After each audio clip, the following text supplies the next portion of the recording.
नमस्कार दोस्तों, मैं विवेक हाजिर हूँ आपके साथ मेडिकल पाठशाला के इस सर्जिकल इंस्ट्रूमेंट पार्ट 2 में। इसमें हम समझेंगे आगे के जो इंस्ट्रूमेंट छूटे हुए थे उनके बारे में समझेंगे।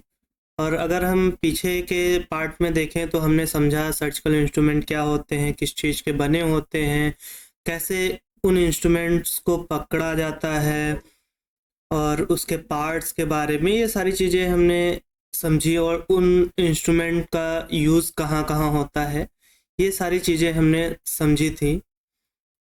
और कुछ इंस्ट्रूमेंट के बारे में भी समझा था, जैसे हमारे जर्नल इंस्ट्रूमेंट में चिटिल फॉरसेप थी,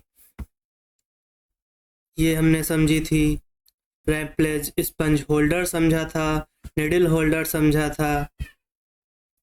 इसके साथ ही हमने स्कैल्पल्स ब्लेड समझे थे, BPKH नाइफ हैंडल समझा था, और टॉवल क्लिप्स कई प्रकार की होती हैं, जिसमें आपका डाउन टॉवल क्लिप इसका मेन पॉइंट है, आपका पिंसर लाइक एक्शन इसमें होता है। और इसी प्रकार जो अभी ऊपर आपने नीडल होल्डर समझा, इसका मेन पॉइंट है, इसमें क्रिस क्रॉस सिरेशंस प्रेजेंट होते हैं। ये कुछ एग्जाम पर्पस के लिए इम्पोर्टेंट टॉपिक्स हैं या इम्पोर्टेंट पॉइंट्स हैं, जो कि आप समझ लें तो अच्छा है आपके लिए। एग्ज़ाम में आपके नंबर, यही 1-2 नंबर से ही आपका एग्ज़ाम में मार्क्स बढ़ जाएंगे। और सीजर्स के बारे में हमने समझा था। टॉवल क्लिप में बैक हाउस टॉवल क्लिप भी थी, डांस हमने समझा, बैक हाउस टॉवल क्लिप, और कई टॉवल क्लिप्स होती हैं जो आगे हम देख लेंगे, क्योंकि जो डिटेल में हमें पढ़ना है इन्हीं 2 टॉवल क्लिप्स के बारे में मेनली पढ़ना था। नेक्स्ट हमने सीजर्स समझा था, मायो सीजर, मिडजन बॉम सीजर, मैकलिंटोश सीजर। हर सीजर का अलग अलग यूज़ है, कहाँ क्या यूज़ होता है, किस चीज़ की बनी होती है। मोस्टली सारे इंस्ट्रूमेंट स्टेनलेस स्टील के बने होते हैं, तो एक पॉइंट ये तो कॉमन है सब में। इसके बाद Heath suture cutting scissor. Then अब हम आते हैं आज के टॉपिक पे, या आगे के जो इंस्ट्रूमेंट हैं, फॉरसेप्स।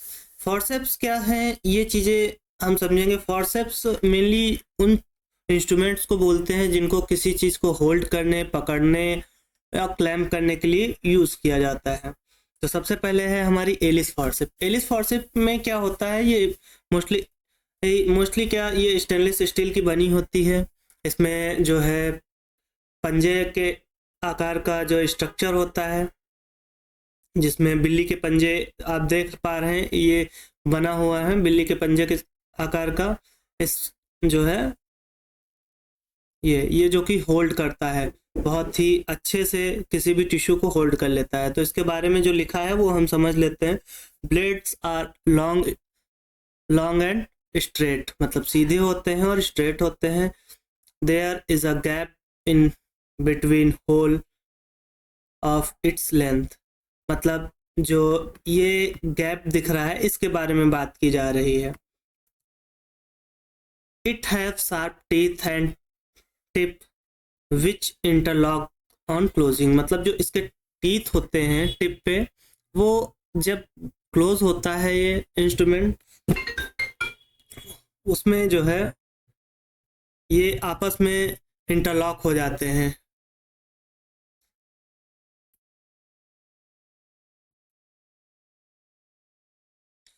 तो अगला पॉइंट है इसका, to hold the skin and subcutaneous tissue flaps, मतलब इसका जो यूज होता है सबक्यूटेनियस टिश्यू, मतलब जो फैटी एरिया है उसको होल्ड करने के लिए किया जाता है, एंड टफ टिश्यूज को भी होल्ड करने के लिए किया जाता है, लाइक फेसिया और एपोनेउरोसिस।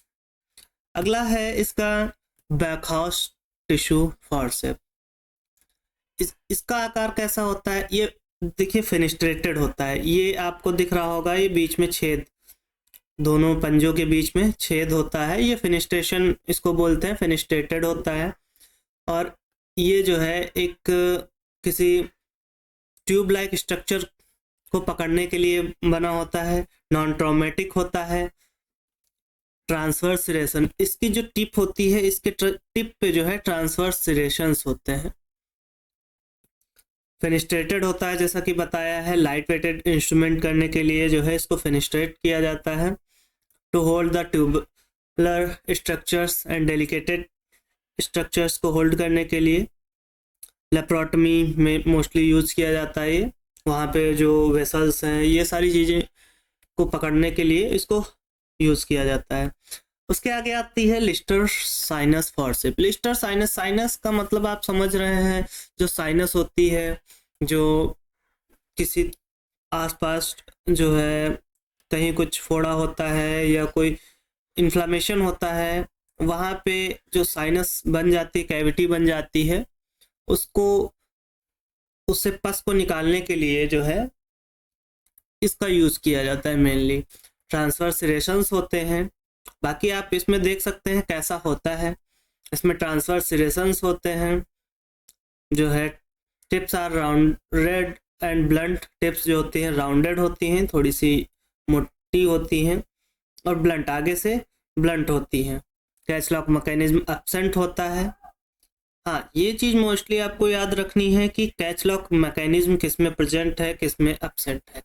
तो मोस्टली इंस्ट्रूमेंट्स में प्रेजेंट होता है, बट लिस्टर साइनस में एब्सेंट रहेगा, आपकी सीजर्स में एब्सेंट रहेगा, और आपका जो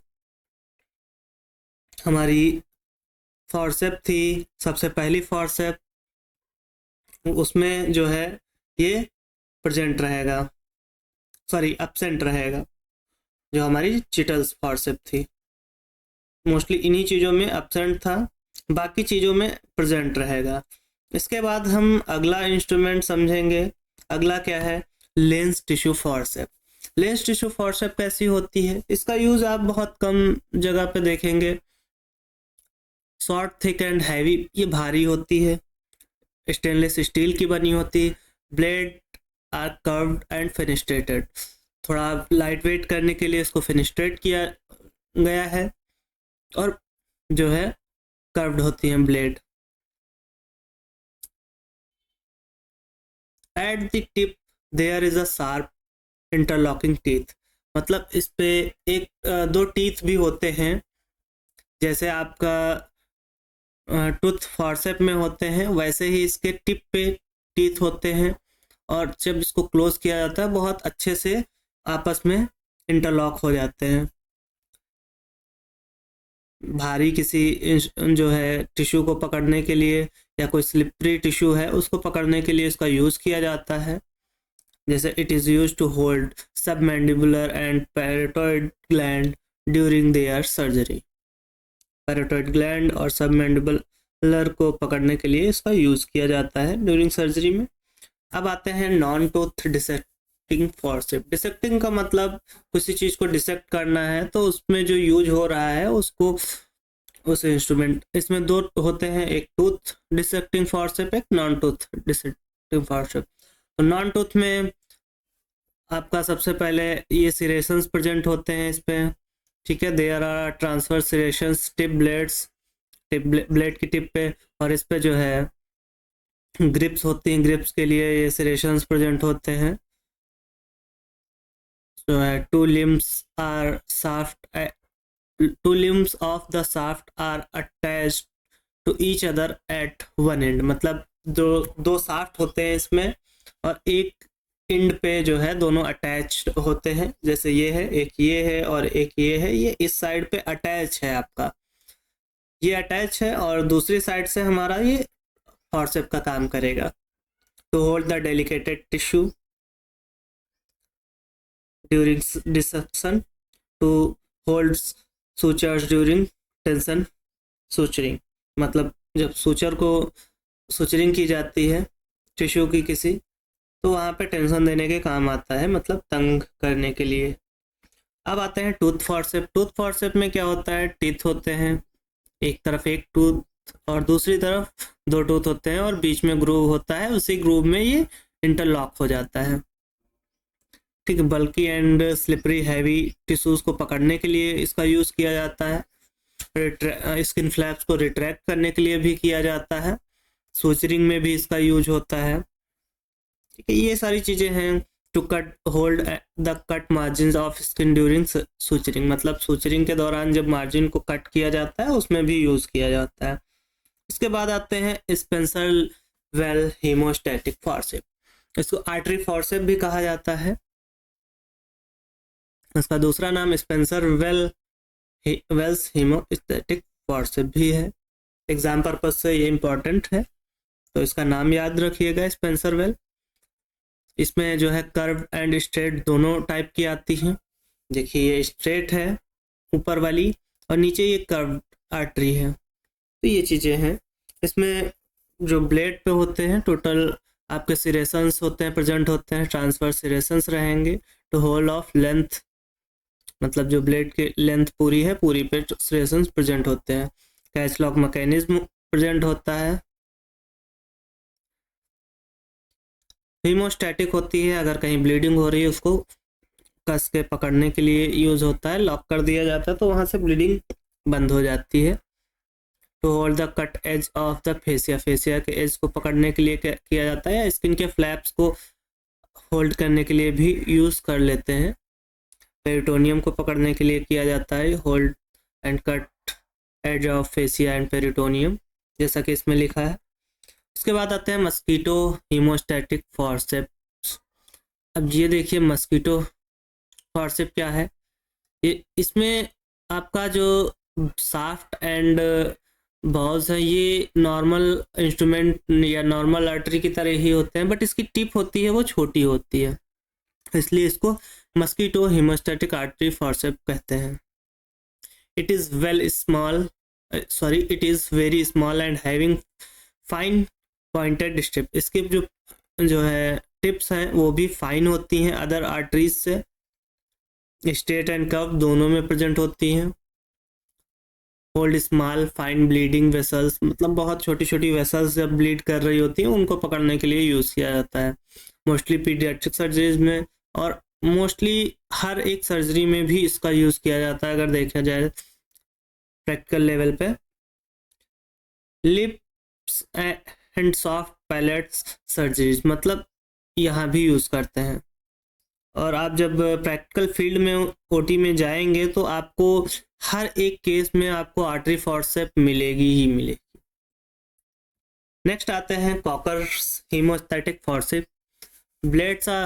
ब्लेड्स में भी स्ट्रेट एंड कर्व, मतलब कर्व भी हो सकती हैं और स्ट्रेट भी हो सकती हैं। कॉकर में क्या होता है, एक टूथ फॉर्सेप की तरह आगे टूथ प्रेजेंट होता है, बाकी ये पूरा आर्टरी का जैसा होता है, एक आर्टरी फॉर्सेप जैसी होती है वैसा ही होता है, बस इसकी टिप पे इसका टूथ प्रेजेंट होते हैं, एक तरफ एक और दूसरी तरफ ग्रूव जो इंटरलॉक कर लेता है, और सिरेशंस आर्टरी की तरह प्रेजेंट रहते हैं। बाकी चीज़ें ये हैं। इसका यूज़ कहाँ पे किया जाता है, tough fibrous structures like palm and sole, जो टफ है मतलब टाइट टिश्यूज रहते हैं, जैसे हमारी गदेली में या तलवे में जो सोल है उसमें टफ रहता है, वो ऐसे पकड़ में नहीं आएगा, तो उसके लिए जो है आगे टूथ इसमें होता है जिससे आसानी से पकड़ सकते हैं।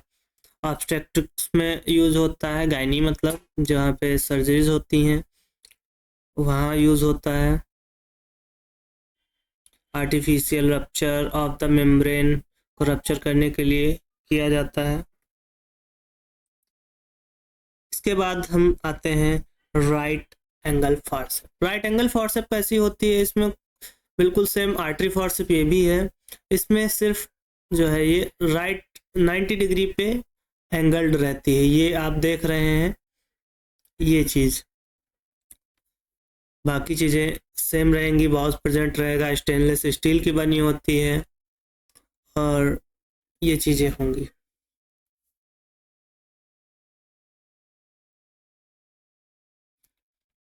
अब इसमें हम देखेंगे पेडिकल्स और सॉलिड ऑर्गन्स और स्प्लीन किडनी आदि को जो है पकड़ने के लिए डिसेक्ट करने के लिए यूज़ होता है। मोस्टली ये डिसेक्टिंग के लिए ही यूज़ होती है, जब किसी टिश्यूज़ के बीच में गैपिंग बनानी होती है, डिसेक्ट करना होता है, अंदर गहराई में जाना होता है, तो इसका यूज़ कर लेते हैं। तो dissect arteriovenous structures during surgery is like nephrectomy, splenectomy, thyroidectomy, इन सब जो सर्जरीज होती हैं ये सारी, उसमें जो है आर्टरी एंड वेनस के बीच में जो है गैप बनाने के लिए या डिसेक्ट करने के लिए, दोनों को अलग अलग करने के लिए ये इंस्ट्रूमेंट का यूज़ करते हैं। इसके बाद अगला आते हैं हमारे रिट्रैक्टर्स पे, जिसमें लैंगेनबैच रिट्रैक्टर है। ये फेनिस्ट्रेटेड होता है, लॉन्ग जो है शाफ्ट प्रेजेंट होता है, इसके ब्लेड्स जो है कर्व्ड रहती हैं, टिप कर्व्ड रहती है और ब्लेड चौड़ी होती है। इसके बारे में डिटेल में देखते हैं लिखा क्या है। Handles is serrated and fenestrated. Handles जो है आपके फेनिस्ट्रेटेड रहे, जैसे कि आपने ये देखा, ये फेनिस्ट्रेशन है हैंडल्स पे। उसके बाद flat solid blade, solid blade, मतलब जो ब्लेड है वो सॉलिड एंड फ्लैट है। टिप्स ब्लेड कर्व, जैसा कि मैंने बताया ही, एट राइट एंगल पे कर्व्ड रहती हैं। To retract the edge of the skin during dissection, dissection के दौरान जो है स्किन के फ्लैप को या स्किन की जो है को रिट्रैक्ट करने के लिए यूज होता है। For retracting the sub cutaneous tissue fat muscles, मतलब और भी जगह पे मसल्स को या फैट को रिट्रैक्ट करने के लिए यूज होता है ये। नेक्स्ट आते हैं जर्नी रिट्रैक्टर। जर्नी का नाम जो है सी से लिखा जाता है, सी जर्नी होता है, बट इसको पढ़ते हैं जर्नी रिट्रैक्टर। सबसे ज़्यादा यूज होने वाला रिट्रैक्टर है एक ये रिट्रैक्टर, और लैंगेनबैच सबसे ज़्यादा यूज होता है सर्जरीज के दौरान। इसका जो शाफ्ट है ये फेनिस्ट्रेटेड होता है या हैंडल कह सकते हैं। देखिए, it is have a solid blade at one end, मतलब एक एंड पे जो है इसकी सॉलिड ब्लेड रहती है जो कि राइट एंगल पे कर्व्ड रहती है, और दूसरे पे जो है हुक प्रेजेंट रहते हैं। इसमें 2 हुक या 3 हुक हो सकते हैं। इस पिक्चर में अगर 2 दिखाया गया तो ऐसा नहीं है कि 2 ही प्रेजेंट होते हैं, इसमें 2 से 3 भी प्रेजेंट हो सकते हैं। बाईएंगल्ड हुक ऑन अनदर एंड, मतलब जो है 2 हुक बाई फ्लैंक्ड जो है हुक प्रेजेंट होते हैं। शाफ्ट इज फेनिस्ट्रेटेड, मैंने शाफ्ट बताया अभी, फेनिस्ट्रेटेड रहता है। And retract subcutaneous tissue and various in various surgeries, मतलब सर्जरीज में जो है सबक्यूटेनियस टिश्यूज को जो है रिट्रैक्ट करने के लिए यूज होता है। Solid blade is use to retract the margin of incision, मतलब किसी इंसिजन के मार्जिन को अगर रिट्रैक्ट करना है तो सॉलिड ब्लेड की सहायता लेंगे, और कहीं फैट सबक्यूटेनियस टिश्यू को रिट्रैक्ट करना है तो अच्छी से इस जो है दूसरी साइड का, ये जो आपके हुक साइड का है एरिया, इधर से जो है रिट्रैक्ट किया जाता है। और इसका यूज मेनली एक जगह और भी किया जाता है, जब किसी स्ट्रक्चर के बीच में क्वार्टरी करनी हो या कुछ ऐसा करना हो, तो ये जो है इसके बीच में जो स्पेस होता है यहाँ पे की जा सकती है, और रिट्रैक्ट भी हो जाएगा और क्वार्टरी भी अच्छे से हो सकती है। इसके बाद आते हैं मॉरिस रिट्रैक्टर। मॉरिस रिट्रैक्टर में आपका जो हैंडल है या इसका जो शाफ्ट है वो फेनिस्ट्रेटेड रहेगा, और इसकी जो है ब्लेड है वो आपकी बहुत चौड़ी रहेगी और टिप एंगल्ड रहेगी। It is a large and strong retractor having various sizes, मतलब जो भी ये इंस्ट्रूमेंट हैं, चाहे आप लैंगेनबैच की बात करें या मॉरिस रिट्रैक्टर की बात करें, ये सारे जो है अलग अलग साइजेस में भी प्रेजेंट होते हैं, छोटे से बड़े अलग अलग साइजेस। और ये जो है लार्ज होता है, स्ट्रॉन्ग रिट्रैक्टर होता है, मतलब इसकी ब्लेड जो है चौड़ी होती है एंड कर्व्ड रहती है इनवर्ड। हैंडल इज सिरेटेड, मतलब फेनिस्ट्रेटेड है, इसको इस पे सिरेशन भी प्रेजेंट हो सकते हैं, अलग अलग टाइप्स के हो सकते हैं। ड्यूरिंग लेप्रोटमी में यूज होता है, मतलब जब अब्डोमेन की सर्जरी हो रही होती है, जब पेट में बड़ा सा चीरा लगा के करते हैं, वहाँ पे इसका यूज होगा, जो फैट मसल्स ये सारी चीज़ें हटाने के लिए, रिट्रैक्ट करने के लिए उसका यूज होगा। To retract the intra abdominal visceral like intestine kidney, मतलब जो भी जो एब्डोमिनल ऑर्गन्स हैं उनको रिट्रैक्ट करने के लिए भी यूज़ किया जाता है। फिर आते हैं डिवर्स रिट्रैक्टर। डिवर्स रिट्रैक्टर का शेप जो होता है एक एस के आकार का होता है। जो उल्टा एस अगर इधर से देखें तो अगर इसको ऊपर रखें तो ये एस के आकार का बन जाएगा। तो इसका शेप जो होता है कर्व्ड रहता है। जो एस स्ट्रक्चर जो है एस आकार का होता है। लॉन्ग हैंडल होते हैं and like a hook firm grip. मतलब ये जो हुक प्रेजेंट होता है, जो एक एंड पे जो है इसका हुक प्रेजेंट होता है, ये जो है ग्रिप के लिए होता है ताकि रिट्रैक्ट करने के दौरान ये स्लिप ना हो। और दूसरी तरफ अगर आते हैं तो एक चौड़ी ब्लेड प्रेजेंट होती है जो कि रिट्रैक्ट करने के लिए होती है। Available in various different sizes, commonly use in retract in all abdominal surgeries. मतलब जो abdominal सर्जरीज हैं जहाँ पे गहराई में रिट्रैक्ट करना होता है तो वहाँ पे इसका यूज़ किया जाता है। For retract the solid organs like liver, spleen, kidney. जो सॉलिड ऑर्गन्स हैं उनको रिट्रैक्ट करने के लिए भी यूज़ होता है क्योंकि ये बड़ा होता है और गहराई तक जा सकता है। उसके बाद आते हैं डॉयंस रिट्रैक्टर। डॉयंस रिट्रैक्टर आप देख सकते हैं ये होता है स्पेशली ब्लैडर को रिट्रैक्ट करने के लिए, बट अदर जगह पे भी यूज़ किया जाता है। स्किन फेशिया आदि जो है रिट्रैक्ट की जाती है, बट मोस्टली इसका यूज़ होता है यूरिनरी ब्लैडर को रिट्रैक्ट करने के लिए। इसका जो है हैंडल होता है वो फेनिस्ट्रेटेड रहता है और इसकी जो ब्लेड होती है कर्व्ड रहती है, स्टेनलेस स्टील का बना होता है, कर्व्ड इनवर्ड अंदर की तरफ कर्व्ड रहती है। रिट्रैक्ट टू ब्लैडर यूट्रस और ब्लैडर को रिट्रैक्ट करने के लिए इसका यूज़ किया जाता है। अब हम जो है आगे के इंस्ट्रूमेंट देख लेते हैं किस कौन कौन से होते हैं। कुछ जो जनरल हम देखेंगे सर्जरीज में, तो सबसे पहले हम देख लेते हैं tetra towel clip. Towel clip में एक टेट्रा टॉवल क्लिप होती है। टेट्रा का मतलब 4 होता है, तो मतलब 2 हुक इधर प्रेजेंट होंगे, 2 हुक इधर प्रेजेंट होंगे और ये टेट्रा टॉवल क्लिप होगी। फिर आते हैं ऑब्स्टेक्टिकल फॉर्सेप या बेबी फॉर्सेप। बेबी फॉर्सेप जो है ड्यूरिंग जो है डिलीवरी यूज़ होती है, बच्चे को जो है बच्चेदानी से या यूट्रस से निकालने के लिए इस फॉर्सेप का यूज़ किया जाता है। ये ऐसी दिखती है, ये दोनों अलग अलग हो जाते हैं। देखिए ये अलग अलग रखे हुए हैं, जब इनको जोड़ देंगे तो ये एक फॉर्सेप बन जाती है। उसके बाद आते हैं Allison lung retractor. Allison lung retractor जो सॉफ्ट लंग होते हैं, लंग को रिट्रैक्ट अगर करना है तो इस चीज़ से रिट्रैक्ट करते हैं, इसको बोलते हैं एलिसन लंग रिट्रैक्टर।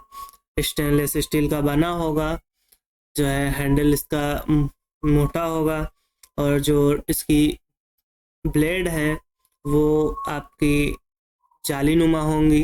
ठीक है, ऐसा लिख सकते हैं इसके बारे में अगर लिखना है। फिर आते हैं मैलिएबल रिट्रैक्टर। मैलिएबल रिट्रैक्टर क्या होता है, सिर्फ एक ब्लेड होती है, एक तरीके की समझ लीजिए पत्ती होती है लोहे की या स्टील की। उसको हम किसी भी एंगल में मोड़ सकते हैं। जैसे अगर हमको किसी अदर एंगल में चाहिए तो इसको इधर से मोड़ सकते हैं और इसको इधर से भी मोड़ सकते हैं, या 90 एंगल में बनाना है तो भी मोड़ सकते हैं इसको। जहाँ ब्रेन सर्जरीज में या अदर ऐसी मोस्टली ब्रेन सर्जरीज में ही इसका यूज़ किया जाता है, जहाँ पे सॉफ्ट टिश्यू होते हैं, किसी भी एंगल में अंदर जाना होता है स्कल में तो उसके लिए रिट्रैक्ट करना होता है, वहाँ पे इसका मैलिएबल रिट्रैक्टर का मोस्टली यूज़ आप देखेंगे। फिर आते हैं जॉल्स थायराइड रिट्रैक्टर। ये भी स्टेनलेस स्टील का बना होता है। ये सेल्फ रिटर्निंग रिट्रैक्टर होता है। इसको एक मैकेनिज्म होती है, यहाँ से ये जो बना हुआ है इसको घुमा घुमा कर इसको रिट्रैक्ट किया जाता है। और ये आपकी जो टिप्स हैं ये बहुत ही शार्प होती हैं।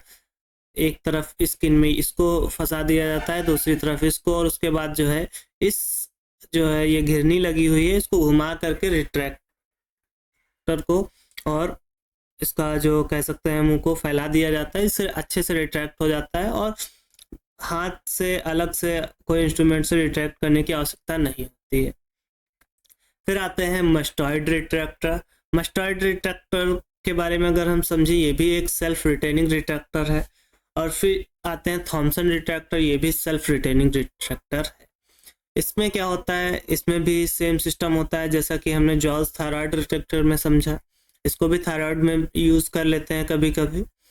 इसकी जो है टिप्स जो है अलग से कर्व्ड होती हैं हुक जैसा स्ट्रक्चर प्रेजेंट होता है जो कि रिट्रैक्ट करने में हेल्प करता है। और यहाँ पे मैकेनिज्म होती है जो कि लॉक कर देती है, रिट्रैक्टर को रिट्रैक्ट करके उसके बाद लॉक कर दिया जाता है, तो सेल्फ वहाँ पे रिट्रैक्ट हुआ रहता है। इसके बाद आते हैं थॉमसन रिट्रैक्टर। आप देखेंगे गैस्ट्रो सर्जरीज या जो अब्डोमिनल सर्जरीज जहाँ पे भी हो रही हैं वहाँ पे ये रिट्रैक्टर आप देखेंगे मोस्टली यूज़ होते हैं। जब किसी अब्डोमेन में किसी ऑर्गन की सर्जरी होनी होती है तो अब्डोमेन में बहुत सारे जो है आपके ऑर्गन्स होते हैं जिनको रिट्रैक्ट करना होता है। हर एक ऑर्गन को रिट्रैक्ट करना पॉसिबल नहीं हो पाता है क्योंकि लंबे समय तक किसी दूसरे ऑर्गन पे सर्जरी परफॉर्म करनी होती है, तो बार बार उस एक जगह पे अगर रिट्रैक्ट करके खड़े रहेंगे तो हाथ दर्द हो सकते हैं, या और भी रीजंस रहते हैं कि जितने रिट्रैक्टर लगेंगे उतने ही लोग लगेंगे तो भीड़ होगी। तो उस चीज़ से बचने के लिए हमारे पास थॉमसन रिट्रैक्टर होता है। इसमें एक दो स्टैंड होते हैं और स्टैंड से एक पाइप होती है, एक ठोस पाइप रहती है, उसको फंसा देते हैं और उसमें जितने भी रिट्रैक्टर हमको ऑर्गन्स में जहाँ जहाँ पे ज़रूरत होती है वहाँ पे लगा देते हैं। जैसे ये देखिए लगा हुआ है, ये रिट्रैक्टर है, ये स्टैंड एक इधर लगा दिया, एक इधर लगा दिया और ये आपकी ठोस रॉड लगा दी है। अब यहाँ से आपको जहाँ पे भी रिट्रैक्टर की ज़रूरत है वहाँ पे वो रिट्रैक्टर अलग अलग शेप के हर तरीके के प्रेजेंट होते हैं, उसमें जहाँ पे जैसी ज़रूरत होती है यूज़ कर लेते हैं। तो इस वीडियो में इतना ही। नेक्स्ट वीडियो किसी अन्य टॉपिक पे रहेगी। अगर आपको किसी टॉपिक पे वीडियो चाहिए तो आप बता सकते हैं, कमेंट कर सकते हैं। आज के लिए धन्यवाद। अगर आपको वीडियो अच्छी लगी है तो लाइक करें, शेयर करना ना भूलें, अपने दोस्तों तक इसे पहुंचाएं क्योंकि उन्हें भी ज़रूरत हो सकती है, वो भी कुछ सीखेंगे। और अगर आपको कुछ किसी अन्य टॉपिक पे चाहिए तो आप कमेंट ज़रूर करें, शेयर करना ना भूलें। Thank you.